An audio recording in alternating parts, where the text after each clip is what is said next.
So this was another invasion against Char UK 2000, and can immediately see that another invader is in the world. So probably the host is continuing his run thingy. So I managed to split the host from the White Phantom, and then I got a setup parry, ending the fight fairly quickly. So that's it.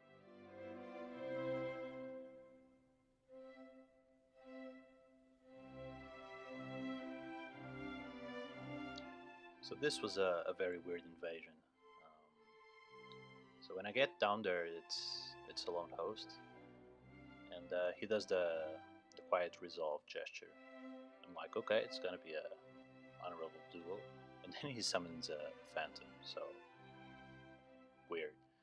And then he throws a boulder heave at me, and boulder heave is not a pyromancy that you see a lot.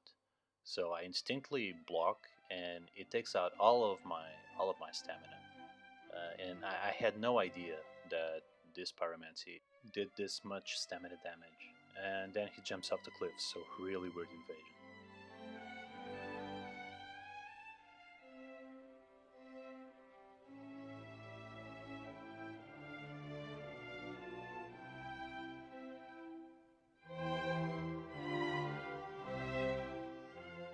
So this was a fun invasion. The mobs weren't disturbed, so probably the host is hiding there. And when I get there, I see that the host is teleporting and walking in place a little bit. So there's some lag going on. And later I found out it was because of summoning lag, but he was skipping animations, lagging all over the place. So the white gets summoned, and a blue gets summoned as well. And I usually go immediately and meet the blues and try to get rid of them first. Um, this guy is doing a Soler cosplay, and he's using only a straight sword and a shield. And great swords have usually an easy time against straight sword users unless they are good at setup parrying.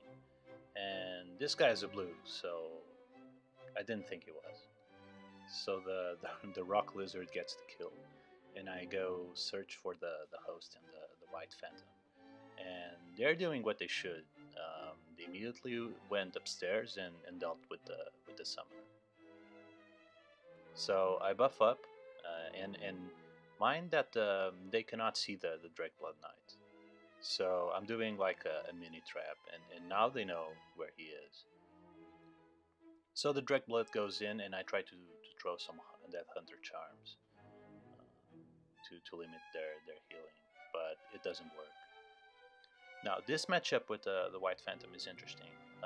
He has the Black Knight sword, which is one of the strongest great swords in the game, both in terms of damage and of its perseverance weapon art, which allows him to basically trade and stagger most weapons in the game. So I approach this fight one-handing my great sword because I want to be able to set up parry his if he goes for the perseverance. But he approaches this fight with a cestus, and most great sword users, when they're not two-handing it, they want to parry. And I just circle around for the backstab. I get him with the Undead Hunter Charm, and then I go for the second backstab. So now I want to kill the white fast, and if he doesn't have any life regen, he just has 1 HP. So there was some lag involved, but I get the throwing knife kill.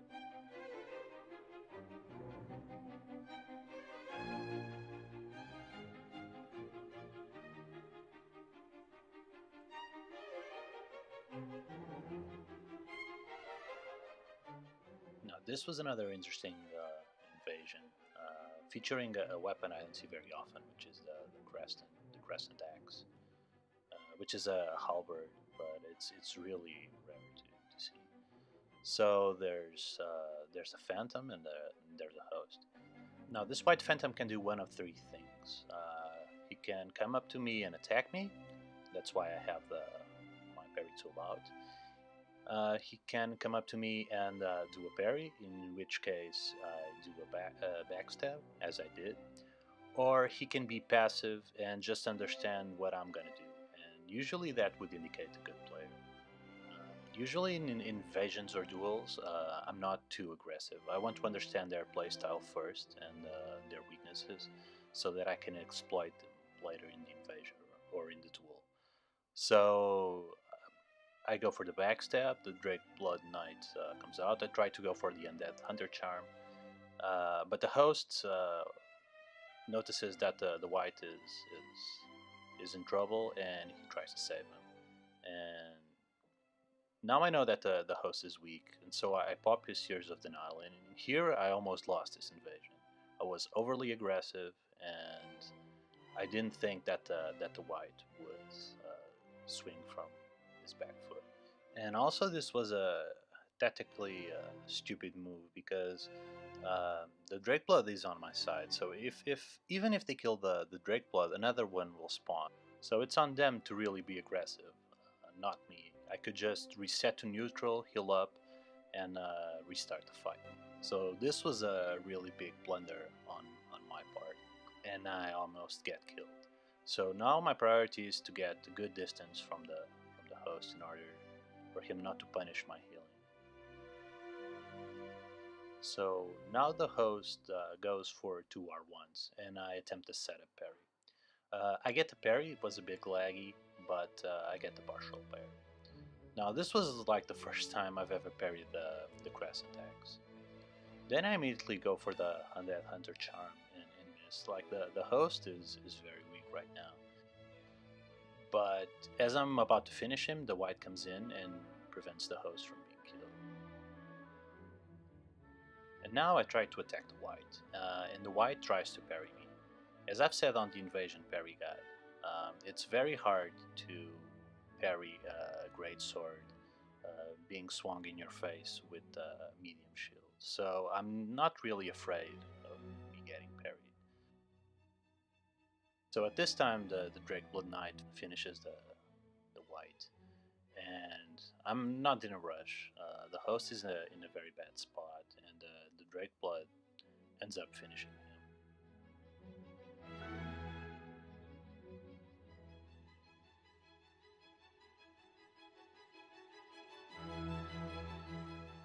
So this was a really quick invasion against Lon Host. He's using a straight sword and a pyromancy flame. And as I do my first R1, I try to look around to see if there are other phantoms. Now I want him to roll, so I delay my attack a little bit and wait for him to roll and go for roll catches.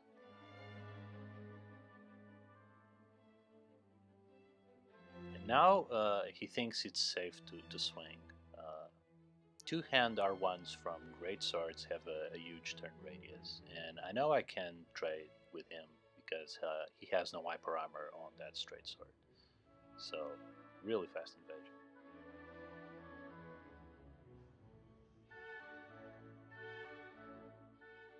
So in this invasion, it's again against a lone host that's being chased by the Drake Knight, and the lone host wants to go for the summoner, and I let him.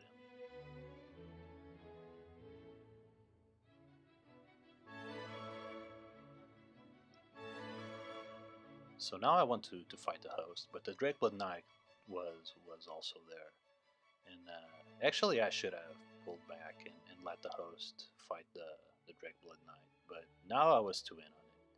So we both go after the host, which is very hard for a lone host. So I'm trying to punish his heals, and here I go for the roll catch on the second R1. And here the host gets a little bit unlucky because of the turn radius of his sword, and the Drake Blood ends up getting killed.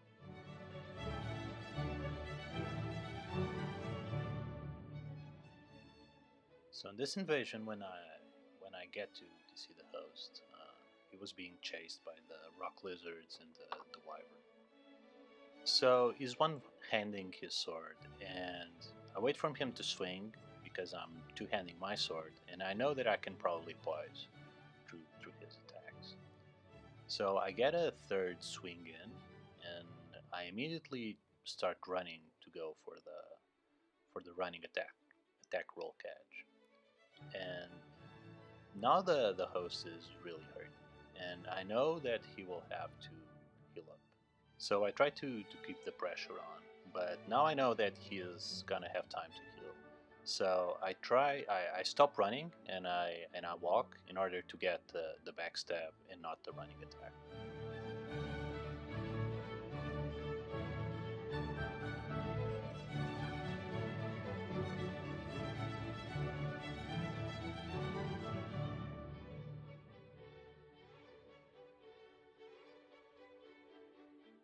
So this invasion was really interesting. Um, and initially I only see this guy, but there was a white phantom also, and honestly I had no idea. So I back up. I understand that the big mob here is already dead. I go for the turn and burn, but he doesn't fall for it. So that tells me that these guys have some skill. They know a bit of the PvP aspect of the game. So now I have my camera trained on them, and I get a bit of a lucky R1 here. And now the white comes over. He's a mage. I get him with the second R1 as well. So these guys are keeping a good amount of pressure on me, and these guys know how to gank. They are very close together, and they are alternating their attacks. So at these times, when your HP is very low, it's very important never to panic roll. I'm one shot from being killed, so I really need to be careful when I roll. Here I try to drink, and I rotate around him. This can sometimes fool running attacks, and this gave me the chance to get some damage mitigation because I wasn't hit by his running attack. So now I'm able to reset the fight. I'm still at a fairly high amount of Estes, and I've gotten myself freed from them. So now I can buff up and restart from neutral. So at this time the white isn't around, and I try to get into a bit of one-on-one action with the host, and he thinks he can't fight me, and I get the setup parry on his Millwood axe. But now the white is around, and this riposte didn't do a lot of damage because he is wearing heavy armor. So I'm again in a not very good situation. I'm in the middle of them. A lot of times in this situation, it's good to unlock and go in the opposite direction that you were. This is because a lot of attacks, like running attacks, have very poor tracking. Yeah, this tactic is really useful against very aggressive opponents. So now the host uses the Millwood axe weapon art. And by the way, you can avoid its stagger by blocking either with a shield or with a sword. And actually the Millwood axe is kind of a ganker special, not because of the damage it can inflict on you, but because of the stagger, allowing the other members of the opposing party to get their hits in. So at this point, I'm just waiting for the other invader to arrive, and I'm just trying not to get hit. So at this point, the host turns and meets the other invader, and I get to hit the white with the second R1. And now I know he's gonna swing several times, so I do an unlocked setup parry on his greatsword. So now that the white is dead, I would like to share with you guys some tips on ganking. I do believe invaders are very good gankers because we are used to being ganked. So the first tip is always to keep up the pressure. Even if he damages you, you just keep on going. It's also useful to take turns. So now the host goes for the Millwood axe weapon art. And it's a good ganker weapon, but it's not a good anti-gank weapon. Because it takes a lot of time, and you can be easily punished while doing it. So I'm keeping all the pressure I can on the host, and another really useful tip is punish their healings always. So we are doing a lot of pressure, and finally the other invader kills him with an R2.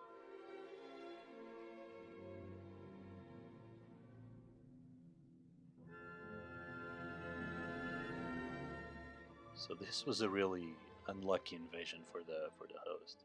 As I spawn, he is facing several mobs here in this pathway, and he's getting hit from all sides. So this is just R1ing and then doing a plunging attack. So there's nothing to this.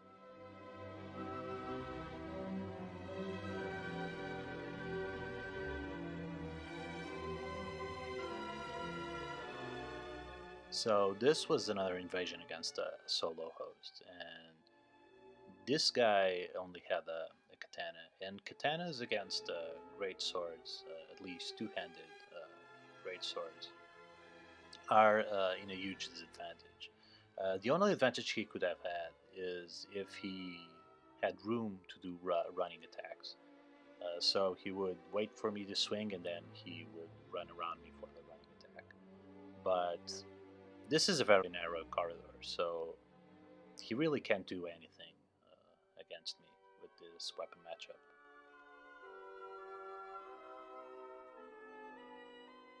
So this was another invasion where I did literally nothing. Uh, this is against also against a lone host, and he's just running through the level. He doesn't want to fight me. And in here, I was waiting for him to fight the mob and then have a duel with me, but he just kept on running and got thrown off by the lizard.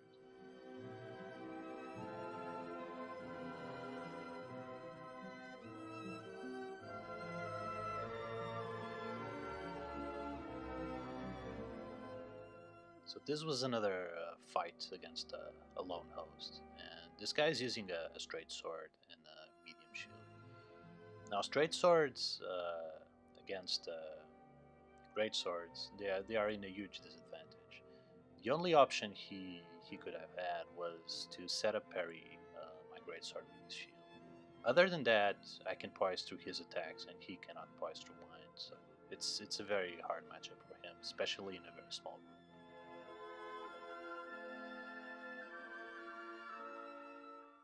This was another fight against a runner. This guy really didn't want to fight, and I get sometimes PvE players really don't want to face the invader. So this was just a case of roll catching. Now this guy wants to pull the lever and go fight the boss, and it's my job to roll catch him time and time again in order for him not to get to the lever. So I'm using the Great Sword's one-handed moveset because it makes a very wide arc, and even if he rolls behind me, I'm still able to catch him. So I just do staggered R1s, punish his healing, and roll catch him to death.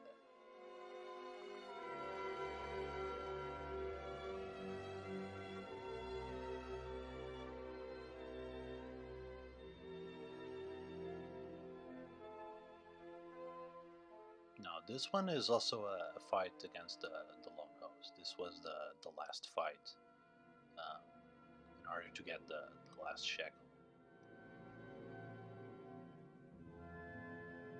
So this guy is using the Cathedral Knight Ultra Great Sword. And as I've said before, against Ultra Great Swords, if you're using a Great Sword, I'll let them have the initiative. So I'll let them swing first and then I'll go around his attacks.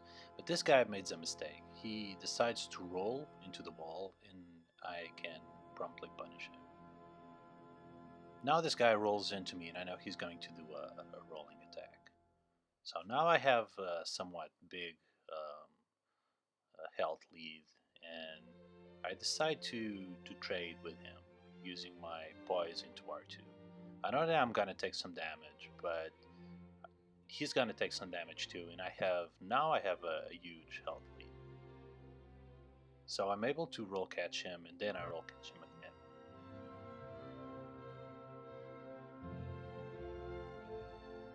So before I review the Executioner's Greatsword and the Well and Shield, I would like to talk a little bit about this build. I consider this build to be a very basic build. It's not creative, but it's very efficient. It has a great sword, a small shield, and a poisey armor, and that's all you need. So if you want to start invading, this kind of build will allow you to grasp the fundamentals while being very effective in invasions. You basically do 4 things with this build. Use the two-handed greatsword moveset against smaller weapons, use the one-handed greatsword moveset against multiple enemies and for roll catching, use the poise-heavy stomp weapon art against big weapons, and use the shield for parrying. That's it. Master these kind of builds and you can become a formidable invader.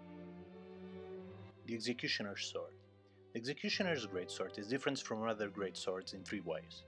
First, it is a very good PvE weapon for builds that use a lot of focus points, as it allows you to get focus points whenever enemies die in your world, regardless of you getting the kill. Second, it's one of 3 weapons in the game to have the spin and slash stomp weapon art, and the only greatsword to do so. Spin and slash stomp allows you to hit multiple opponents easier than the launch or the smash stomp, and it seems to be a little bit harder to punish. However, it throws the opponent far away from you, so you have to work a little bit harder for the Adept Hunter Charm wake up. 3. It does strike damage, which only Gael's Greatsword also does. Heavier armor sets tend to have less strike damage than other defenses, so it's a nice perk. Generally the difference is not huge, but for the Gundyr armor set, there is a 5-point difference between standard damage absorption and strike damage absorption. This is just an example. That said, Thrust is for me the best kind of damage, as it can benefit from the Leo ring counters. Gael's Greatsword has both thrust and strike damage, along with a guaranteed combo weapon art, and it's for me one of the S tier greatswords in the game. The Llewellyn Shield. I'm not gonna say much about it. For me, with the Iron Round Shield, it's the best parry tool in the game, as I discussed in the parry guide, with its very good stability and damage absorption for its class. So this is the build. Typical 40 Vigor, 40 Endurance, which is a semi-hard cap. I'll address this in a second. 30 Vitality for lugging everything around, paired with the Hevel's Ring and the Ring of Favor. 13 Dex for meeting stat requirements on the Greatsword. Why the 15 Attunement? It's useful if you want to use the weapon art of the Greatsword without having to turn an Estus Flask into an Ashen Estus. The remaining stats were dumped into Strength. This was not min-max, as you can have a little bit more AR if you do a 40 Strength, 23 Dex for example. However, the most interesting thing for me in this build is the rings, and all of them except for Hornet Ring are at +3. This is my usual Greatsword or Ultra Great Weapon ring setup. Why? Because these 4 rings synergize very well, and you do not need to go to higher NG cycles to get them. Havel and Ring of Favor stack up regarding equip load, so that means having greater absorption and poisey armor, which is useful for big weapons.